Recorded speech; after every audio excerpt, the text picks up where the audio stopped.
Welcome to Pretty Lies and Ugly Truths, where you can either die with a lie or the truth will set you free. And I am the Alex E. Miller, and that lovely voice of reason you just heard was Toya the Truth. All right. And as we always do here on Pretty Lies and Ugly Truths, we allow the guests to introduce themselves. So, you treat it like first day of school, first day on the job, tell us everything that, we don't know, we need to know what we should know. And without further ado, dun, hey, dun, dun, dun, dun, dun. Hi, I'm Brianne Davis Gant. I am an actress and an author and a director, and I have a podcast called Secret Life, and I have a book coming out called Secret Life of a Hollywood Sex and Love Addict. So, okay. Hello. Nice to meet you. So, I like that. We can get right into it. Yeah. As far as that book, how do you describe it to people? When people say, "Hey, I heard you're coming out with a book." Okay. What's your? I mean, I guess it's not the elevator pitch, but well, it kind of is the elevator pitch. I mean, I would say it's a Roma Clef fiction. It's based on my life, but it also I gave myself leeway to go into fantasy and the character I actually changed her name, and her name's Roxanne after the Police song Roxanne, you don't have to put on the red light kind of situation. Wow. And I go into the first year of sobriety and sex and love addiction. It's a disease people don't talk about, especially women. We're really, a woman doesn't want to say, "Hey, I'm a sex and love addict." It's looked at as, "Ooh, that's hot." And my thing is, what I love to say is, it's not hot to use someone else to fill you, like to fill your needs, right? To use people, So that would be my elevator pitch, is just, going through this young actress. She's about to turn 30 and her life is bottoming out. And we see her crawling her way out with all the ugly dirtiness that comes with that. Now, when you say fantasy in it too, like, and you also say, but it is of your life. At what point of it is it like fantasy? Because this is you, but then there's you actually made like a whole story though with it, and that's pretty cool. So I want to hear how you did that. Well, and the first thing I say is a lot of these are my stories, but you'll never know which one is true. Okay. So I let the audience try to guess the people. Right. I change all the names. I change a lot of the location. The timeline is kind of all messed up, so no one can actually see what story is real and what story is in my imagination. Interesting. And I wanted to give myself the leeway of that, because I felt like if I was doing a memoir, it just didn't feel right. I started writing it as a memoir, but I just said, this is not like feeling comfortable. And it's maybe giving me a little distance, where I don't have to completely say, this is me. It's just like, this is someone similar to me, and this is what it's like. Right. And how we are as humans and people, you say that, like, this is my story. That's your story. And they're going to just go with that. Every time they look at you, it's that, what I mean? They think of you, it's that. So I think that's so cool, because I've never really even heard of anybody twisting it around like that and making it that way. So that is so cool. That's really dope. It probably make it a lot easier for people to follow suit, right? Like the movie Best Man, it was the character they had Taye Diggs play. He wrote a book, and it was loosely based on a lot of personal relationships, and he switched the names around. Right. But you doing this in real life and being so open about it is probably going to help so many other people figure out, what, this is a side door I can go through just to kind of, get this off my chest. You know what I'm saying? Right. Well, it was really a chance. What happened is I wrote the book. Pretty much my husband dared me to write it, because he was like, you're a writer. And I'm like, I am dyslexic. I am not a writer. I'm an actor. That's all I want to be. And he kept bothering me, and I'm like, fine, like, leave me alone. Okay, I'll start writing it. And it just flew out of me in 45 days. It was crazy. Wow. Yeah. It was like bigger than me. Like, it was God was like just using me to get this story out. You just gave me chills. I'm just like wondering, like, how much, because he pushed you to do it. So how much did you realize, like, I was supposed to do this? Like, that's what, and he knew that. Like, for God, you say for God to use you to, I can only imagine that. He probably used your husband and was like nudging him, what I'm saying, to make it happen. That's how he became the husband. Yeah. And speaking on that, right? Because y'all have been together, if I'm not mistaken, 15 years, or even more than that, right? And almost 16, yeah. Almost 16. You spoke of it not being like the most fairy tale relationship. And that's something where I think it was 5 years into your marriage that you decided to go into therapy. Yeah. So what happened? I think the first 9 months you said you even had like withdrawal. That's a lot. Dude, it is so intense. I mean, at our like 4 or 5 years, I realized like, here's this man that I love that is a really good person and he's my best friend. And if I wasn't with him, I would want to be his friend. And I found myself intriguing with other people that I didn't even like as people. Like I wouldn't even like be friends with, like they're like shitty people. Yeah. And it hit me like, am I going to be doing this the rest of my life? It can't always be the other person. Something in me is missing that I keep like wanting to use people to make me feel better. Right. So it was this beautiful moment. I was at therapy and my therapist looked at me and she said, I'm sorry, but I have to tell you this. And I've been thinking it like, you're a sex and love addict. And I was like, a what? Like, no, I'm not. Like, what is that? I don't even know what that is. Yeah. And she told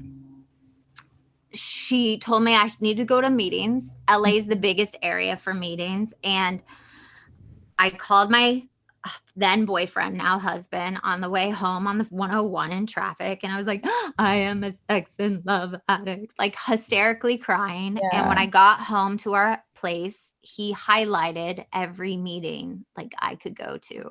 Look at that. Like here. And the beautiful thing is like, my God, he was already in a 12-step program. He had 20 years of sobriety. He got sober really young and my God gave me someone that understood that it's an addiction. It doesn't have to do with him. It doesn't make him less of a man. And my withdrawal was brutal, y'all. Like it was 9 months crying every day. We didn't have sex for a year because I realized every time I tried, I didn't have myself to give to someone else. It was just like, it was an addiction. Like I was addicted to the release, but not the connection. And it was like, for me, it's easier for me to, it's hard for me to be intimate with someone I love. So connecting sex and intimacy, I didn't know how to do it. I was like, if I love you, I don't want to have sex with you. That's not hot. That's not dirty. That's not like exciting. Yeah. There's not like adrenaline. And so it's like, I had to learn how to connect those two things. And sex is just a small part of a relationship. It's not the whole relationship. No. So I've heard you say if someone is with a sex or love addict, they got to understand that regardless of how perfect that they are, there will never be enough for that person. Never. Right. So I almost want to say, how is your husband enough for you? But as I'm hearing, it's kind of more, is it that you got to be enough for yourself? It's not so much. Is that what it is?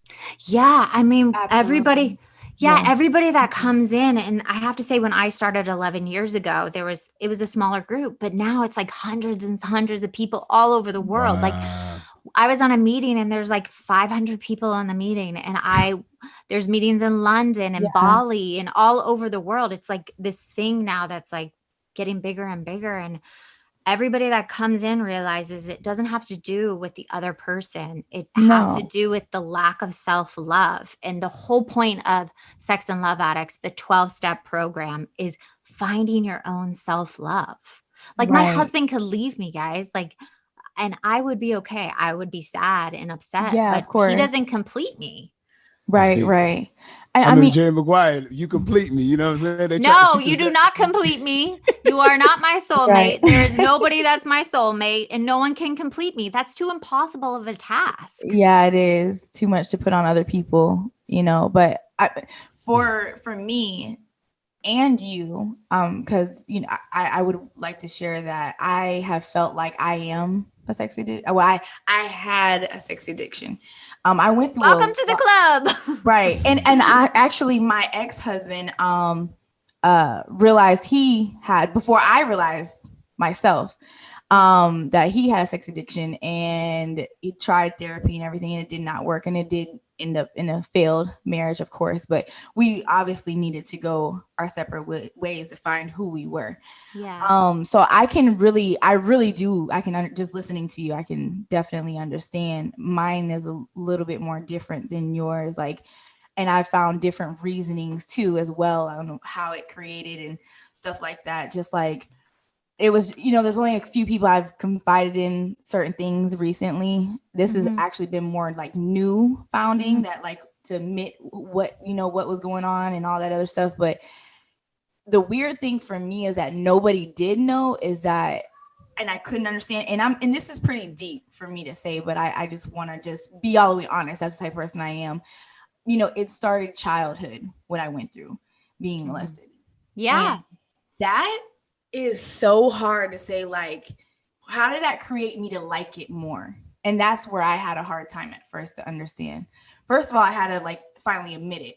Yeah. And, like, understand, like, how something so traumatic as a child could cause me as an adult to actually like that act, So, and then also other things down the line. But I just wanted to say, like I said, for myself and you, because I don't want you to be on here like you're by yourself. Like, and they, my co-workers know, co-hosts know, I've confided in them, they know, and stuff like that. So, I definitely understand for sure. Yeah. And I feel like when we're traumatized, when we're used at a young age, we can't connect the reality of it. And a part of us is stunted at that age. So then when we go into it where we are sexual, like, we use it for power. We use it for control over our own bodies. We're like, if we're going to do it, I want control over it. Or we think we're worthless. So we give ourselves to people that are unavailable. So I understand. And a lot of sex and love addicts have come from traumatic backgrounds. Yeah. So I mean, now since, y'all are opening up and shedding light, I guess I might as well do the same. So me, I feel within the last 6 months to a year ago, I discovered I myself have a love addiction. And it's something I spoke with my significant other about. And I was telling her I feel like it stems from my childhood. And it's because my mom loves me with all her heart. Don't get that wrong at all. But her and I have two completely different love languages. Oh, you know what I'm saying? So, and that's something, they even have like a love language book out, even if somebody's in management, about how you should, communicate with your employees. Right. So I think it should be one where when it comes to parenting, we should almost know the love language that our parents have, or our parents should know the ones that we have. Because with me, it's all about like time and attention, everything like that. With my mother, a lot of it is about like gifts. You know what I'm saying? And she's thinking, well, hey, long as I can provide. And especially a lot of people in our community, it's kind of like, well, what else you want? You got everything that we think you could ask for. Right. And that being said, it led to me infidelity. You know what I'm saying? Almost like overbearing, being too much, to where it's like, my girl having to be like my lady and like my mom at the same time sometimes. And that can be a lot. And it can ruin, for a man like me, like I'm very in touch with my feminine side. It can ruin my relationship with females, like female friends of mine, to where it's like, man, like maybe I'm overstepping the boundaries or allowing somebody else to overstep the boundaries of the friendship, not gauging like the reason I'm doing this is because I'm trying to fill a hole that I need to fill myself. It was never on my mom to fill or my girl to fill. It was on something for me to fill myself. Yeah. And it's like, and the whole point of the program and really looking at the shit you do to other people and yourself is that we don't have boundaries. We don't know proper boundaries. Our parents did the best they could, but they probably didn't, have boundaries. There was this really great book that I read that really helped me. It's about emotional incest with parents and like how they show up in ways that aren't good for children. And it carries on to like down the relationship. And I feel like, it's just now we're all opening up and being vulnerable and being like, dude, I've done some shitty things, but I'm not that person. And that's okay. And that's what my show is about. And that's why coming on here is so important to me, is like, I've done some bad things. You've done some bad things. You've done some bad things, but that doesn't make us bad people. Yeah. I feel like we in like a therapy class, like on camera. Right. Like, and that's the point of us creating this show, because it's not about drama or gossip, I wanted to really like let us have an area and a space where we can just be the real humans we are. Yeah. Not social media, not the pictures, not the whatever. The just filtered. Yeah. We're all like so really much more connected than we think. And no matter amount of money we have or don't have, we all really come from a lot of the same things and dealt with a lot of similar traumas, and trauma is trauma anyways to me. So I don't compare and well how bad, what, so this is where that's my point of this, like for us to just be ourselves and like whatever our own truth is, because we're really just like the crazy stuff that they consider crazy is the normal. To me, you know what I'm saying? Yeah. Like they have literally trained us to think like certain things like no, but when you like ask how does all of us we come out on one show and like, I got the same problem. Yeah. You know, people are gonna watch this and gonna have the same problem too, And well, that's the point. We're like looking for kindred spirits. Yes, and I feel like we all want the same thing. Everybody on this planet wants to be loved. They don't want to be abandoned, and they're fear and they feel worthless, like at the core. And that's what, sex and love addiction and all this stuff looks at. Like, am I okay with just who I am without any outside thing fixing me? And that's the base of it. I mean, if I could tell you anything, like if you're struggling right now and you're listening and you're addicted to unavailable people or using sex and power, like my whole thing was power. I want power over a man. I don't want a man to have power over me. I want to, call the shots, and that's not a real partnership. So if you're listening and you're struggling and you're cheating or you're intriguing or you're flirting or you're DMing or you're swiping right, left, right, like there is a way out of that insanity, because it's insane. See, and I had to do it on my own. I haven't gone to any therapy. I haven't really been able to really talk to people. I tell people, but like you said, you tell someone, and most of the time they're like, I like that. Like, no, it's not like that. You know what I mean? Hot. Like, don't like it. Actually, it's horrible. But like for me, I had to really I think my journey started anyways when I became really sick and I turned vegan. And that was like showing love to myself for the first time, because I basically had to choose not to die because I was really, really sick. So, you make that choice, you learn that, I actually love me in a sense. Self-care. Thinking about it, that was the choice. I love me and I want to be here. So I love my kids too, but I want to be alive. But your kids can't fix you or save you. That's why I don't even want to stick on that, because that to me, and I'm a mother of 4 daughters. So, and I still had to understand, I've grown out of even that, where my attachment is, I live for my kids. No, I want to live. No. I like me now. But like I said, that was the beginning of my journey and the beginning choices of where I started to like myself. So then I'm literally teaching myself how to like me and love me without me even knowing it. So that's how my own therapy began. Re-raising yourself. Got to a point where I can look at stuff, look at, the people I'm choosing and what I'm doing. And I'm like, ew, I don't like that. That's disgusting. So I've been doing this shit, and choosing no, I like me and I don't need to feel that way and, call somebody up and whatever, so but I had to go through it. And I remember getting on my knees, crying, praying. Oh yeah. The times I've gotten on my knees and being like, please God, take it. Take this pain, take it out. Okay. Literally, no, seriously. That was this year. It's when you hit your knees and you just surrender and you're powerless and you turn it over to something bigger than you. But I did have this quote, and I know, but it's on my computer. It says, to love oneself is the beginning of a lifelong romance. And I always say to love yourself, you live and die with only you. You are going to die with yourself. So you might as well love yourself completely. Seriously. Speaking of quotes, you had a quote that I heard you mention. I don't know if it was from you or somewhere else, where you said religion is people who are scared to go to hell, and spirituality is people who have already been through it. Right. Yes. So, and then you was also saying, you admitted, which a lot of people I think feel this way, but they never say it. You've admitted that you have been mad at God before. Oh, if you wouldn't mind, however comfortable and however far you willing to go, just kind of like speak to that. Yeah. What made you feel so comfortable? Because that's real. That's real though. That's a real thing. Because I just, at my core belief, didn't think a God was taking care of me. Now on the other side, I see like all the stuff I did, all the pain, growing up, all that actually protected me. My disease, my addiction protected me. But I got to a place in my life where those things weren't working for me anymore. So I turned to God and blamed God. Like, God, you fucking did this to me. You did this. And it's like, I couldn't like drop that for the longest time. And finally I had this moment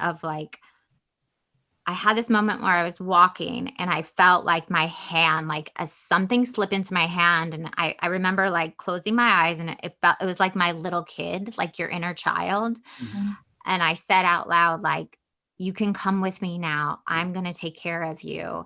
And it was such a God shot. And it was such a moment of peace. Like, I can take care of me. My God has me. And I have this prayer I say every night. And I want to just say it because for me to even say this about God is like crazy because I didn't believe in God.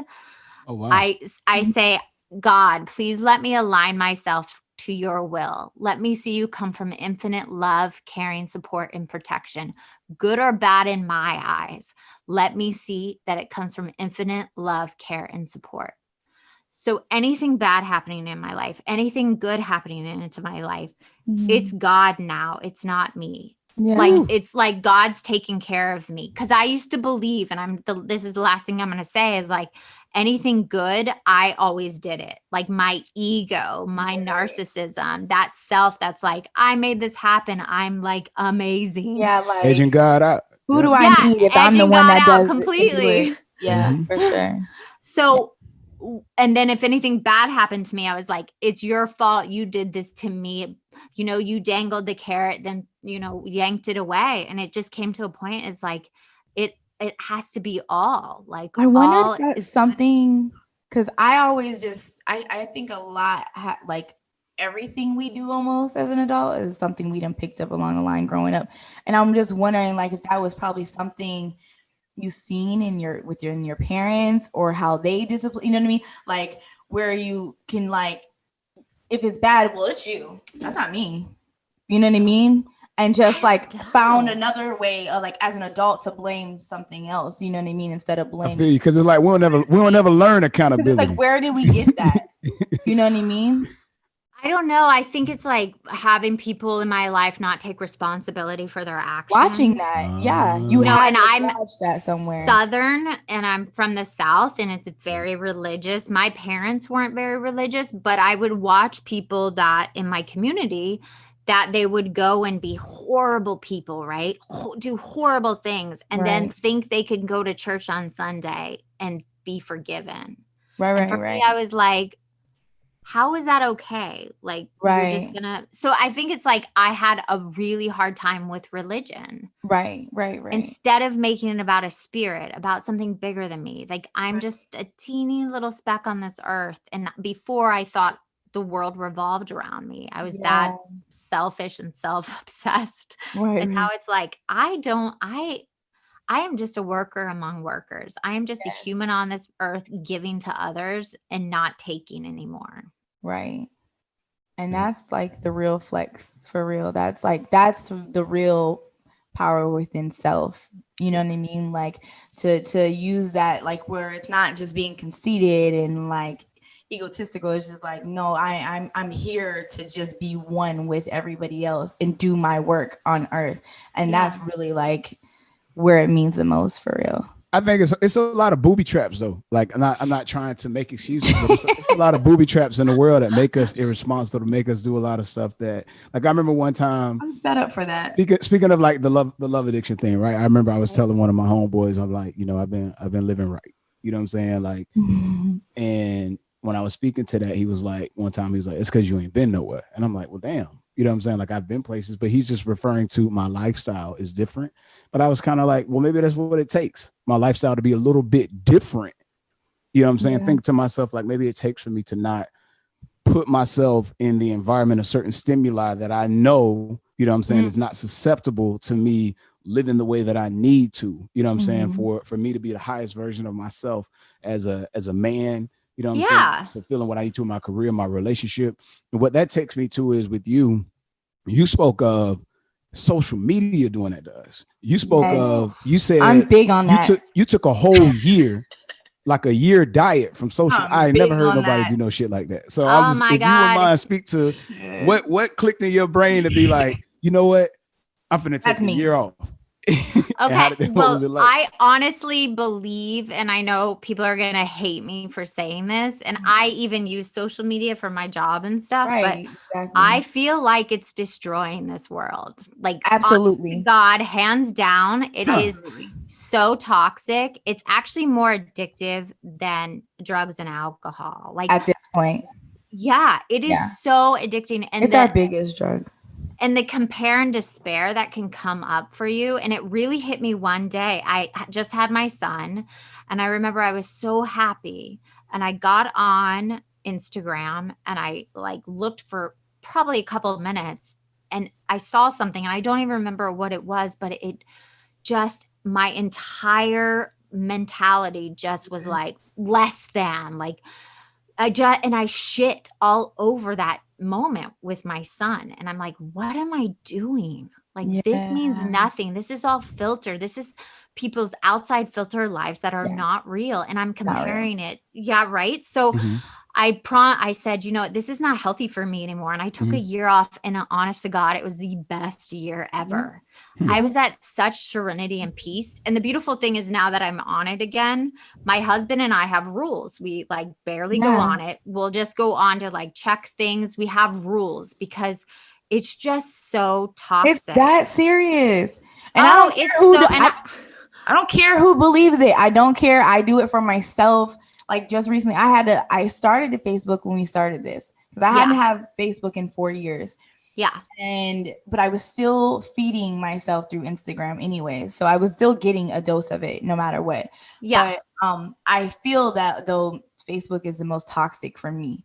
So I got back on through this so we can do for promotion. And it really wasn't doing anything for that. And I was actually seeing myself sink in to people's gossip and things and ways, and to the point where now I want to post some crazy shit, and I'm getting, you know, like, just like not even really being myself, because sometimes people are taking on so many energies and thinking that it's them, and it's really not even that.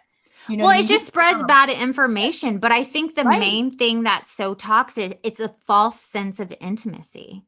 When you're on and you're getting likes, it's like a dopamine hit. Like, how many likes? And then you're interacting with people, and there's no real intimacy. It's like air. It doesn't mean anything. There's no connection. So, I just think it's so toxic. I had to get back off of it, mind you. I got to shout out. I couldn't take it anymore. I got to shout out Mr. Leo. I call him Pops. You know what I'm saying? He's like pretty much a good friend of mine. He's her father, and he's been in my life for, you know, approaching 20 years. And he, one time, me and him were talking about it, and Mr. Leo told me people are desensitized to a false sense of reality with social media. And when he told me that, I was like, what does desensitized means? And when he broke it down, I'm like, man, okay, I get it. It's like what you comparing yourself to. You don't understand, like, they're producing their own content the same way TV has always produced content. So if we are producing it, it's not fair for us to really compare ourselves to each other at all. And I think you said one time you had a friend of yours that made a post and you felt a certain way. And then ironically, that same friend reached out to you and just poured their heart out like, hey, and you like, man, you thinking their life is like so perfect. And then they called and confessed that. Literally 5 minutes later. Oh, wow. 5 minutes. That's like a God shot, right? That's they needed it, but you needed it too, you know? Yeah. I mean, she reached out to me 5 minutes later and said, like, things were not good with her and her man. And, 5 minutes before, I saw this beautiful picture, beautiful house, beautiful blah, blah, blah. And put you in a, like, a way about yourself. Well, I hung up the phone with her after being of service and like helping her as much as I could. And I just looked up at the sky and started cracking up. I was like, okay, I hear you, God. Like, I get it. Like, I'm done. Right. But I do have to say, you were asking me before about, you know, the social media and things, but also other things I had to take out of my life, which I think is really important. And I have to say it, like, you know, intriguing and flirting and like the whole DM thing. And I literally took all of that out of my life. Like, I do not flirt. I do not have any guy friends. I'm not inappropriate. No one flirts with me. That stuff I realized also was so toxic because we get a hit. Like the flirting, it's not real. It's like air. Right. You kind of gotta you gotta like throttle yourself in a sense. To speak on that, I had a meeting with them and I was like, listen, because it hit me again. It hit me earlier this year, but then it hit me again because there's different, like I said, I have different reasons behind my addiction or whatever. And a lot of it was the finances, to be real. You know what I mean? I don't mind, you know, whatever. I was put in a position at a very young age to depend on a man. Oh, yeah. Like the white knight coming to save me. Yeah. Like, you know, because my mom couldn't do it or whatever. So by the time I'm graduating high school, I got guys buying my school clothes and stuff sick. You know what I mean? Like, so I became that person where like that's what I do. So now that I'm divorced and we're separated and all that other stuff and I'm by myself, I found myself in for another situation that someone was taking care of me. And I'm like, I want out of this cycle. But my first thought was what I knew. And I made an OnlyFans in the midst of me trying to make this podcast show. And I was like, all right, guys, I'm going to do an OnlyFans. But I'm like, I have my daughters to think about. I have myself to think about right now. Like, I don't know any other way because this is what I'm used to. You know what I mean? And it's sad to say, but I don't mind admitting it. That's my truth.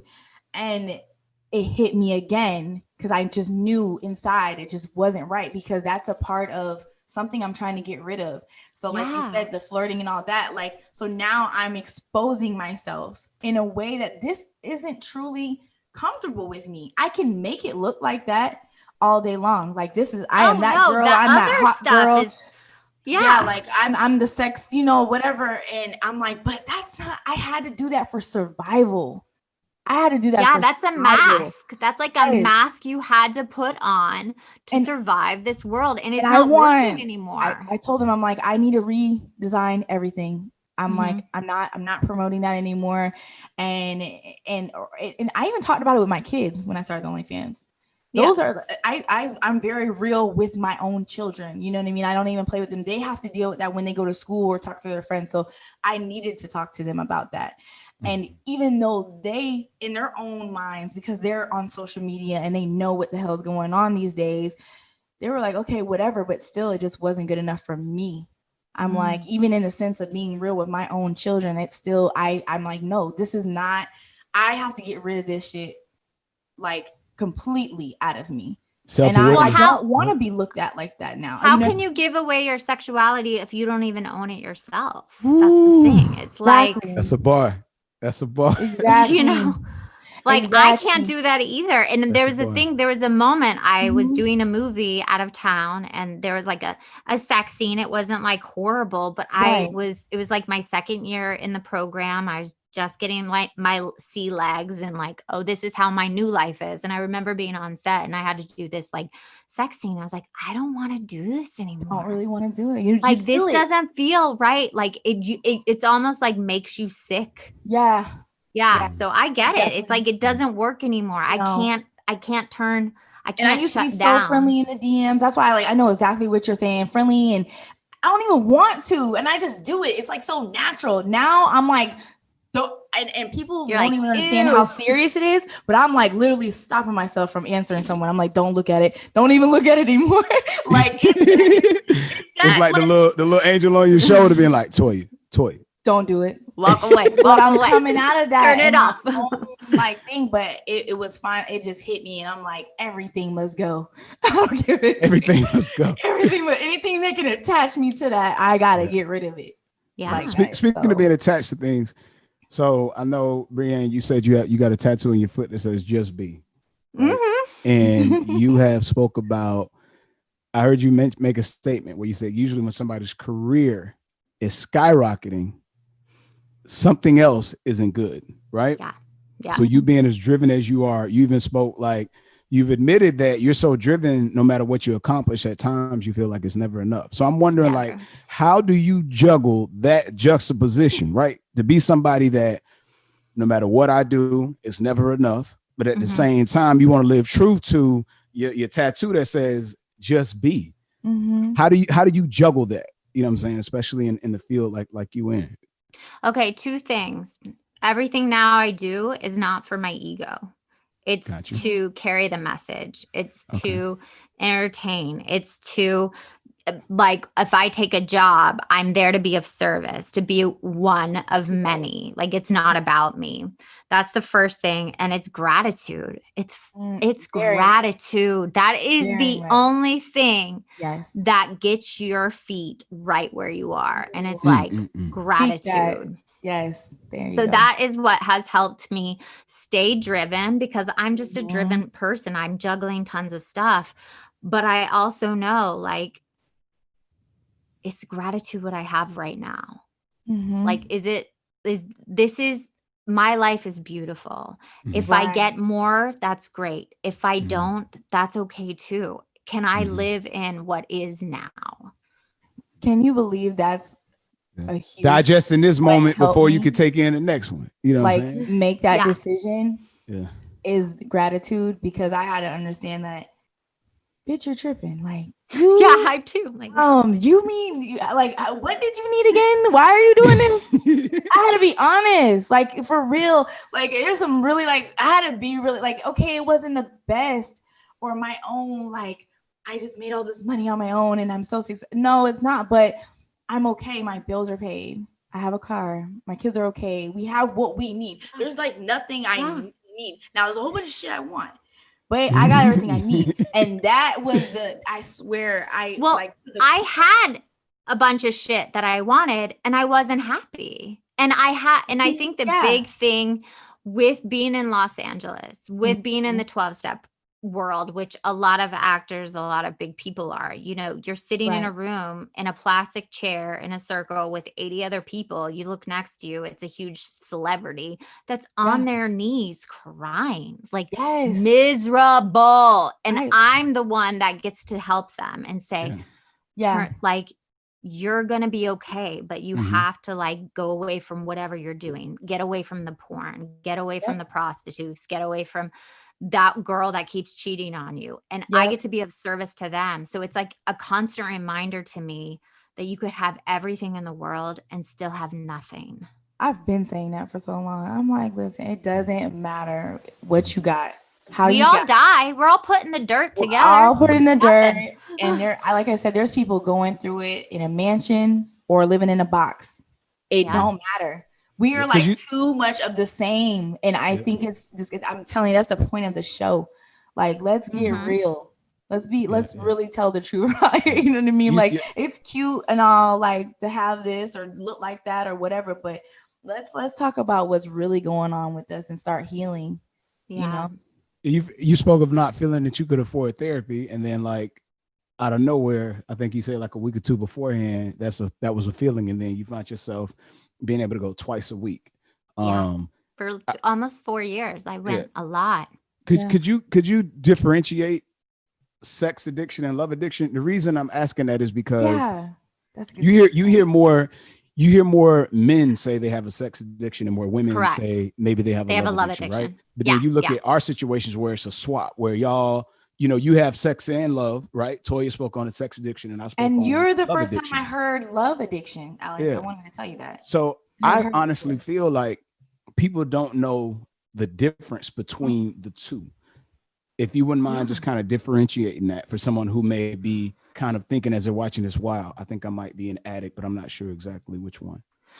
Well, the first thing I want to, if anybody's listening or watching, there's a self-diagnosis. You can go online right now. It's SLAA, go 40 questions, self-diagnosis. SLAA, got you. SLA self-diagnosis quiz. It's 40 questions.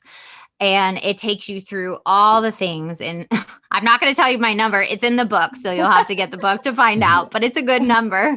Okay. But so that would help you. The difference between sex and love addiction. First, they do say men will admit to having a sex addiction more than a love addiction. And women are, love addiction, but not sex addiction. But really, sex addiction is like using masturbation to not connect, using porn, sleeping with unavailable people, having multiple partners, all that. And I have to tell you, it's 50-50. It used to be, women were more love addicts, but now I go to a meeting and a man says like, I'm addicted to this girl that doesn't want me and I cannot let her go, kind of thing. Wow. And here's a moment like that happened at my 2 years. A guy came in and he said, I could quit heroin, but I could not quit her. Whoa. And that was like such like a mirror, like, wow, this is like more people die from sex and love addiction than any other addiction. More people are in jail. You spoke to with women in prison. Yeah, I went down to LA County. I spoke at the women's prison correctional. I went every Saturday. I held a meeting for 25 women in there, and every single woman in jail was in for sex and love addiction. She either sold drugs for her man, killed someone for her man, killed the other girl that was with her man. Like, wow, it's deadly. People kill over like that. Oh yeah, it is no crimes are happening. No, people are addicted. And then if you look at the love addiction side, it's like that person, like you can't let go of a relationship. You pick unavailable people wanting them to love you. You fantasize and intrigue with people. You flirt wanting them to like fill this need that like they're going to come and save you. It's like living in the movies kind of situation. And a lot of sex and love addicts. In love with the process of falling in love. Oh my God, that's like my favorite high in the whole world. I love falling in love. That's like the best high in the world. So when you say somebody, I like it to the point I hate it. Sorry. You spoke of that where it's like somebody could be, they have like an obsession with getting love from someone, even though they may be emotionally unavailable, right? Yeah. Could that also mean it doesn't necessarily have to be somebody that you're involved with from a sexual standpoint? It could be like someone wanting love from a family member. Oh, 100%. I mean, it really always starts with our family members. It's because some women may be having a love addiction because they're trying to get that love from their pops and the pops is unavailable or vice versa. And it's just like, and I've met a lot of men, including my ex-husband, just from their mothers, it started from their mom. Yeah. I mean, you can have like an emotional incest with your mom where your mom's like smothered you your whole life, and or opposite, it was or not being there, where it was like it was more of a friendship than a mother, like so it's like always looking for that, because that's how he also not only that he's sleeping with everybody, but he also, when he has his person that he chooses, because he always chooses to be in a relationship though, at the same time they have to be everything to him, mother, girlfriend, freak, all that. It's like, you know what I mean? So he had like one main relationship and then had all a bunch his of life. That's how he does it. it. That was me. Him and I are the same. Yeah, that's how he does it. He wants a relationship. Yeah, I gotta have that for sure. Like, you gotta have that stable relationship, and then you can go and have your cake. Every week. Yeah, it was out of control. And you cannot fix anyone like that. No, you can't. And I mean, not even realizing though, because like I'm sitting there trying to help him, but it took for us to divorce and like me be out on my own for a year, and I'm like, I got that problem. And first I was like trying to blame it on him. Bitch, you rubbed that off on me. No, there's two people. No, but there's two people. I had to be honest about my past before him, and that's when I realized like it's a lot deeper, because see, mind you, I went so many years not even admitting to my childhood. So I went my whole life not admitting to my childhood. So anything that would come up, I can blame it on, I would. So that's why I was like, you rubbed off on me. It was you. Yeah. Speaking of cake, because you said cake, Brianne, you made me think of something I heard you say. You dealt with anorexia when you were younger. And I think you said that even sometimes now you have a cake and you feel like, oh, I got to go work out. Because it's a lot of people who deal with that, with being anorexic, whether they're in the industry or not, whether they have to be in front of a camera or not. Could you just speak to just for somebody who may be struggling with it, but they don't even realize that they're struggling with it, speak to some of the thoughts that may creep in your mind, and that let you know you might want to get some help with that.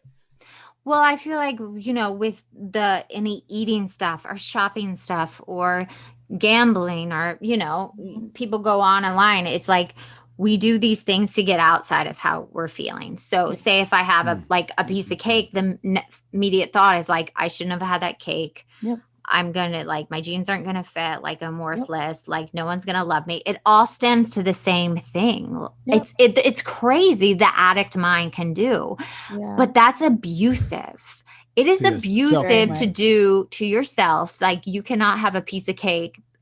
You then abuse yourself and are hard on yourself. So I just got to a place where I was like, enough is enough. And I tell my addict voice, like, you cannot do this to me anymore. I'm not going to do this anymore. Like I'm done. And it was crazy, you guys. I'm about to get my 11-year chip in sex and love addiction, which in itself, thank you very much. It's December coming up, is a huge deal. If you ask anybody, it's like the PhD of all the addictions, because it lies underneath drinking, gambling, drugs, blah, blah, blah, right? That like abandonment, worthlessness.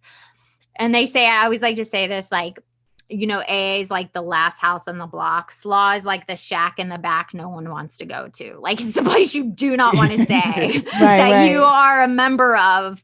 But I have America make us ashamed of it. It does. I mean, we don't like to say that we have problems and have flaws. And it's like, I'm here to say, listen, I have flaws. I have a voice in my head, which happened a couple of nights ago, where I'm not kidding. It hasn't happened for like 10 years, where I woke up at 3 a.m. and the voice in my head kept going, you're a loser. You're a loser. Wow. You're a loser. And I heard it and it was like pounding. And I have never heard it that clearly before. And I just was like, I was like going through the cycle of like letting me like go into it. And I was like, no. So my husband was like, what's the matter? And we sat for like 30 minutes. And I said, this voice won't stop. Like, I know it's not real, but it's like, it's trying to kill me. Like this voice. And I had to like turn it over. Yeah. And I feel like we all have those voices. And if you're using something, if you're using somebody, that voice is usually underneath.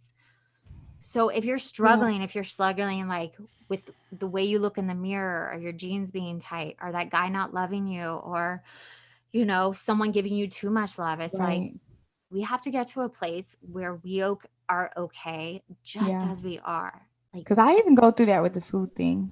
Oh, I'm sure. And men do too. I mean, the podcast I have this week on Secret Life, it was so beautiful. If you haven't listened to it, it's Bo's story. It's a man talking about his vanity, his perfectionist, his obsession with his body, his hair. It was so nice to hear a man say, I obsess about these things and want to be perfect, because inside I feel like I'm nothing. I've met men like that.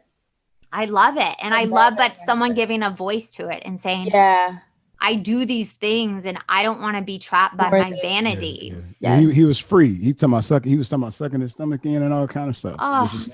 He was real open. It's tough, man. It runs deep. Yeah.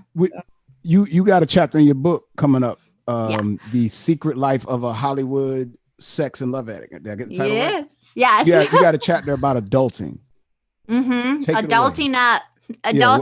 Yeah, what's Well, it's just to the thing where we have to adult up. Like you were talking about, wanting someone to take care of you, not wanting to pay the bills or pick up the dog poop. Like no one wants to do these things. And it's like, I need to adult up. I am not a child anymore. I cannot act like a child. And I go through the whole chapter saying of ways I don't adult up and take responsibility for my actions, my behaviors. And then it's like stepping into your truth as an adult. Yeah. My dog took offense. My dog, he was right here to the right of me. And somebody just came in the house and he walked out and we said something about picking up the dog poop. He must have heard you. He's like, what? I didn't do nothing.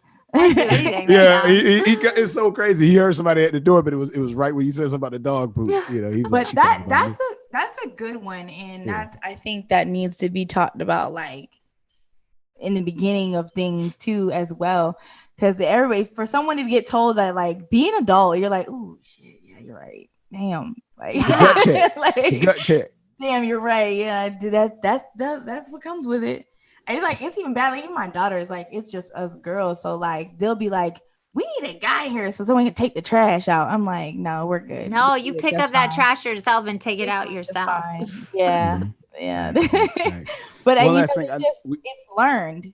You know, that's just by society. It's learned. I get it. Together all those years, do it. You know, so they think that's just what it. Nah. So it's my responsibility now to teach them what I learn, you know. You got a project coming out called Dead Water. And I wonder, did moving to California from Atlanta and just the entertainment industry as a whole, do you feel that played a part in triggering anything, any trauma that maybe you had even before getting out there, any insecurities? And does that affect the roles that you take?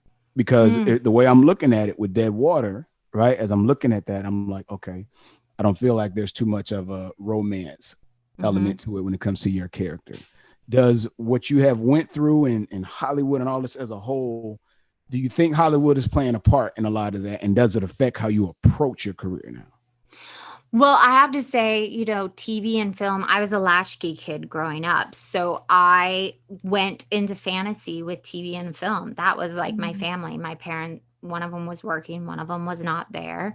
I definitely at a young age watched too many movies that weren't appropriate. Like I talk about in the book, I watched Romeo and Juliet. And I saw this, you know, the main character's ass in the movie. And I was like, ooh, that's a nice ass. Even at age 4. Tell me you saw Basic Instinct when you was a little girl. I'm sure I've seen everything, like, but at a very young age, I saw things that were not appropriate for me. And so like Romeo and Juliet, for example, is one of the reasons I became an actress, because for me, that like was what a real passionate relationship is. Someone has to have a really nice ass, and then both people have to die at the end. Like they love each other so much. They either have to stab each other or drink poison. So I already didn't have a great, stable internal self when I went to Hollywood at 19 years old. But I think the business allowed me to put on different masks so I could be other people. For me, when I watch Dead Water or, you know, all the movies or shows I've been in, I don't see me. I'm so detached from it. But I do think it amplified the rejection, the abandonment, the always looking for something outside of myself to fix myself, looking for the next role that makes me feel alive. And it got to a point where I said, like, I cannot pick roles that I don't feel comfortable with. I don't want to play sexy roles anymore. And it really started when I got Six, the show on History and A&E, where, you know, no clothes came off. I didn't play the sexy girl. I barely had any makeup on. My voice was changed, like all this stuff. So, you know, that's my path and it's what has led me, but I wouldn't change it for anything. But I definitely think coming to Hollywood amplified my addiction. But then it got me to a place where there's like 10 to 15 meetings a day for my addiction. And I'm with such a community I love. And there's so much healing here. So, you know. It probably took it to be amplified because, you know what I mean? For you to get pushed to get better. Sometimes you hit the bottom to get better. It's always darkness before the light. And that if you're struggling out there in a relationship, or anything, it's gonna get so fucking dark. Sorry if you don't cuss, but if it's gonna get so dark where you have to change. That's where the light. You can't go up until you reach the bottom anyways. That's how it works. I don't care what anybody says. And just like back to you were saying, Alex, when you were saying like how you try not to put yourself in those positions to feel like, you know, to, you know, maybe be tempted with something or whatever. And I find that to be true because there's a lot of things I'm not gonna do or put myself in, so I don't do so. Because like I was talking to Alex before, I've never cheated before. That's one thing I haven't done. When I'm in a relationship, I'm like, I'll give you my all. I'm gonna give you my all, so there's nothing of me anymore, because now you're taking care of me. So I feel like I owe you my life because you're taking care of me, first of all. But at the same time, it's those, like, when you're coming out of it, it's those things that where I did run into a situation and I could have chose the worst decision, but I chose the best, is when I really feel like I'm accomplishing things, not always staying away from them. You know what I mean? It's actually being faced with it and not falling into it is where I like finally like, okay, yeah, you getting somewhere. Now I know I'm getting somewhere. Well, I think that's God's giving you like it. Okay, here's a moment I like to speak about. I was getting my 6 month chip and I was driving over the 405 and I got this text from like an old guy I used to intrigue with. And it was like, said something stupid, like, Target thinking of you. Like, it was so stupid. Yeah. And it was like God's was testing me to see if I would do different. Yeah. And I was like, I'm going to go and get that little plastic chip. Yeah. That means more to me than texting back this person that I really don't care about.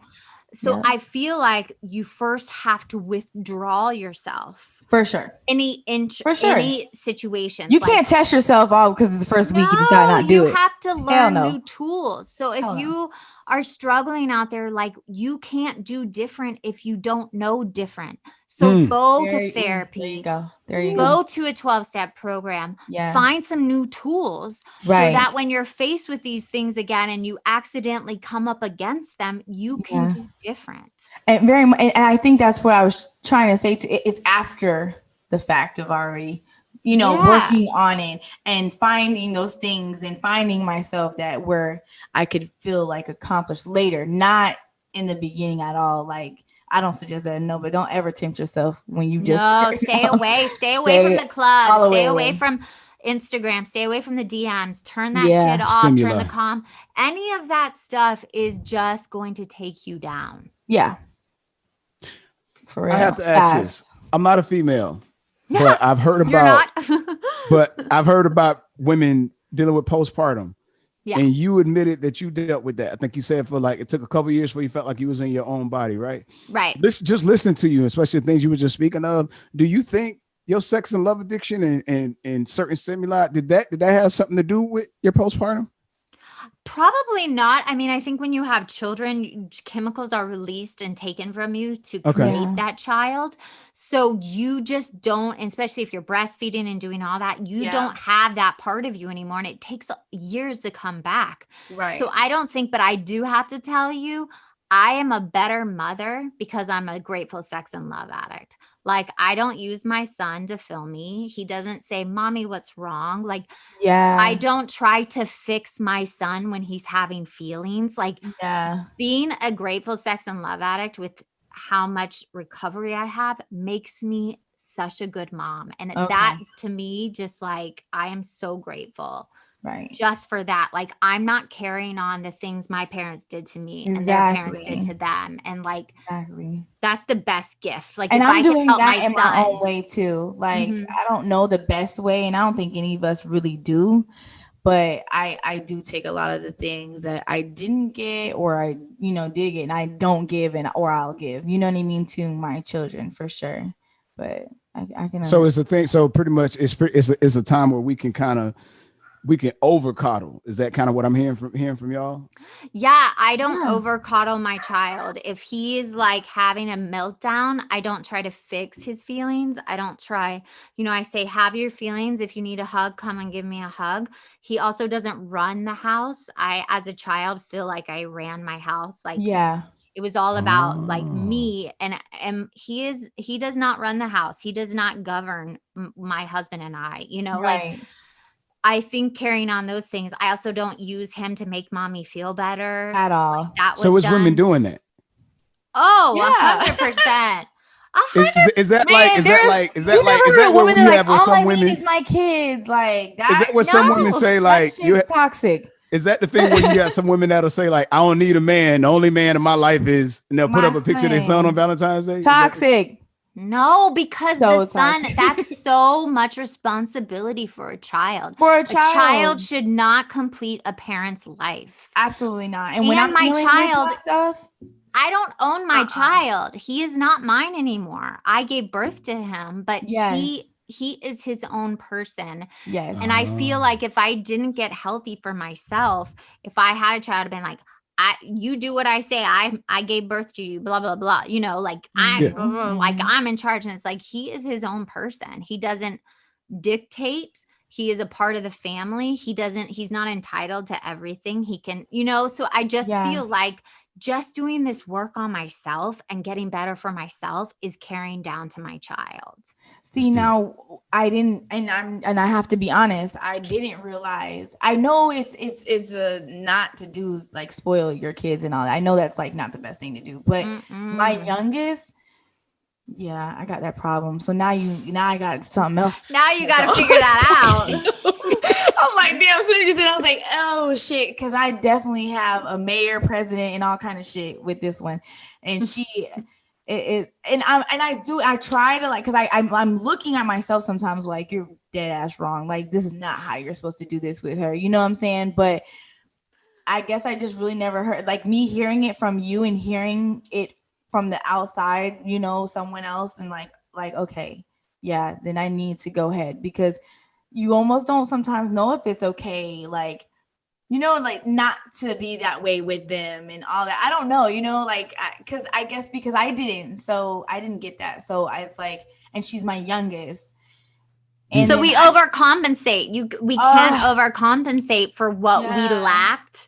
Yeah. And being the youngest, it's like, you are not being of service to that child. That child is going to believe that everything is entitled to them. And I'm already that is trying so to work deadly. on it, but it's going to make me work harder hearing this, like, oh, good. Seriously, for real. And me too, like, for me, it's not even just my childhood. It's the fact that they have different fathers, and I have 3 fathers total. One of them I have 2 children with, and 2 of them in prison. And one just got out of doing federal prison for 10 years. So my thing is like, I'm overcompensating for picking the wrong men. Yeah, and now you guys are like going without fathers because of me. So that's me. It's not even my childhood. It's like, you know, I'm with you. It wasn't the wrong man. It's the man God, but it's something. Yeah. It's something in there. So now, like, my ex-husband ends up in prison, and now they're the father that at least was in the home, and we got married, and everything wasn't perfect, but he was a great father and great guy. That was their like last hope too, and he's even gone. So it's like, ever since he's been gone, I'm like overcompensating. Yeah, you can't overcompensate. Yeah. You know, you can have a conversation and say, this suck. Is really hard right now. You know, your dads are not here. Like it's the guilt. It's the mother guilt. Like, you cannot lean into that, because our goal as parents is to create children that are not entitled, not self-seeking, that are giving to others, but are also strong enough to stand on their own and can do their own laundry. My child can do his laundry, and he's 2.5 years old. They definitely can do that. The youngest is really the like most handicapped one, but she's like, they usually are. Yeah, she's just getting into her age though too, that she can really do things anyways that I can like teach her and stuff. I'm just telling you I was the youngest, and it is you do not want a child that I don't think everything is revolved around them, because you don't want her to like be suffering like I have. Her attitude already, that's what I didn't even have to really need anyone to tell me. Like, I did need this push, this conversation. Oh, good. I'm so glad that, like, first, like, I could see it because just how she is, and I'm like, ew, you're gonna be an adult like that? You're gonna be out of control, you know, because they are adult. They're growing. They don't get smaller, you know what I'm saying? So that's how I always look at my kids. Like, you guys are about to be adults. Like, I'd be damned if I don't prepare you. But that I really, with that one, like, she's 6 and tall, and I'm still like, baby, like, ugh, it's gross. Like, and I'm trying to stop. I'm like, I gotta get out of this shit. You know what I'm saying? So yeah, it's tough, but I bet I work on it, because I don't want her to suffer. Yeah. I see her now and I'm like, girl, we got to get this together. Seriously, you should read that book. Life. You should read the book. Yeah, I will. Emotional for sure. Incest with Children. Yeah, I know. It talks about that. It's like emotional incest. Yeah, I'll send you, shoot you guys over so you can like put it in the link. But this book, every person that wants to become a parent should read this. Should read that. Wow. When you said it, I was like, that's such a deep title. I was like, oh God. Yeah, it kind of rubs you the wrong way a little bit. But it's deep though. It's not even, you know, I'm not shallow like that. I understood like that needs to be talked about. Yeah. That's a real thing, you know? Yeah. So we thank you so much. Yes, thank you. Your time, Brianne, like, you know, we more than grateful for how much that you were comfortable with sharing with us, because you didn't have to share as much as you did. Something that we ask everybody to do here on Pretty Lies and Ugly Truths before they get out of here. As I'm sure you know, they say we are the sum of the 5 people that we are around or communicate with the most. So if you wouldn't mind shouting out the 5 people who are responsible for what we are seeing from Brianne Davis Grant. Okay, well, I would say my husband, Mark Gant. He has made me a better person. Other people, I would say my sponsor. I cannot say his name, but he has made me, he calls me on my crap more than anybody else. I'll literally call him and say, and he'll be like, oh, poor Brianne, life is so hard. Like he puts me in my place. You know, my sponsees, I have 5 sponsees that keep me in check every day. I'm of service to them where it's not about me. Another person was my first sponsor. She gave me 7 years of her life and took me through the hardest times. I had 176 people on my resentment list. She's made me a better person. And, you know, my sister, she's like my rock. She's my soul sister. So she also, you know, I can turn to her when things are ugly and I'm never judged. Gotcha. Awesome. What's a resentment list? I heard you say resentment list. I heard that.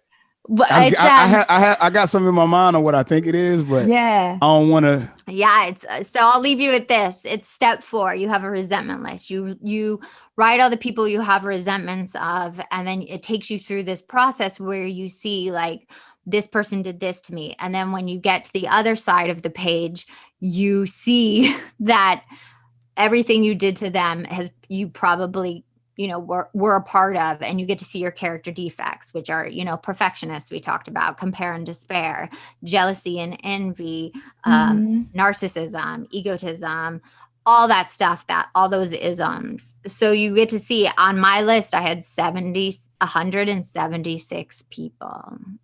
So you see the role you play in. Yeah. It took me 2 years, 2 years to go through that. You read it to somebody else. So you read it to your sponsor or someone you trust, and you get to see like your part. Like what really comes out is you're repeating the same thing over and over again with different people in your life.